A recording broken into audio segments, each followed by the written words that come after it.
कल्पना कीजिए, एक ऐसा महापुरुष जिसकी कलम ने सिर्फ एक ग्रंथ नहीं लिखा, बल्कि पूरी मानव सभ्यता की सोच को बदल दिया।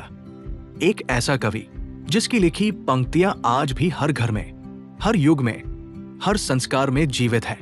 स्वागत है आपके अपने चैनल जीवन सार में।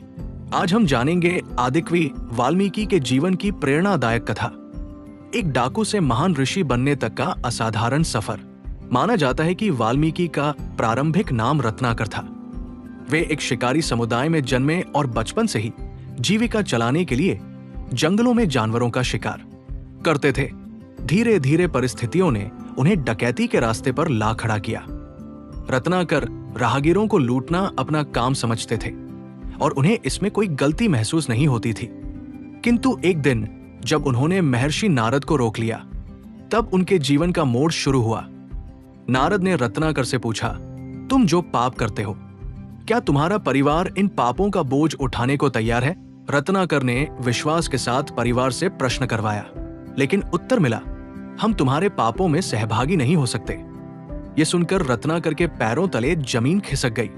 नारद ने उन्हें भक्ति और सत्य के मार्ग पर चलने की सलाह दी और मंत्र का जप करने को कहा। रत्नाकर ध्यान में लीन होकर इतने गहरे तप में बैठ गए कि चींटियों ने उनके पूरे शरीर पर बाम्बी बना दी।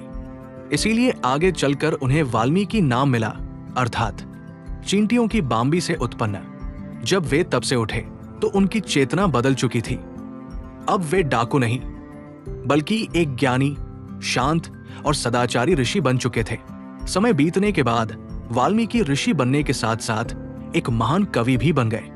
कहा जाता है कि जब उन्होंने पहली बार एक शिकारी को क्रूरता से एक पक्षी पर तीर चलाते हुए देखा, तो उनके मुख से वेदों जैसी छंदबद्ध पंक्तियां निकल पड़ी। यही आगे चलकर काव्य के प्रथम श्लोक के रूप में प्रतिष्ठित हुई और उन्हें आदिकवि की उपाधि मिली। इसी दिव्य प्रेरणा से उन्होंने संसार के सबसे प्राचीन और महाकाव्य रामायण की रचना की, एक ऐसा ग्रंथ जिसमें आदर्श, कर्तव्य, धर्म, प्रेम, त्याग और मानवता का संदेश है। रामायण सिर्फ कथा नहीं, एक मार्गदर्शन है, जीवन का दर्पण है। वाल्मीकि ही वो ऋषि थे जिन्होंने माता सीता को अपने आश्रम में शरण दी और वही लवकुश का पालन पोषण किया। बाद में उन्हीं लवकुश ने रामायण का गान स्वयं भगवान राम के सामने किया। वाल्मीकि का जीवन हमें सिखाता है कि कोई भी व्यक्ति कितना भी भटका क्यों न हो, यदि वो सच्चे मार्ग पर चलने का निर्णय ले ले तो वो दुनिया के लिए प्रेरणा बन सकता है। परिवर्तन की शुरुआत बस एक विचार से होती है।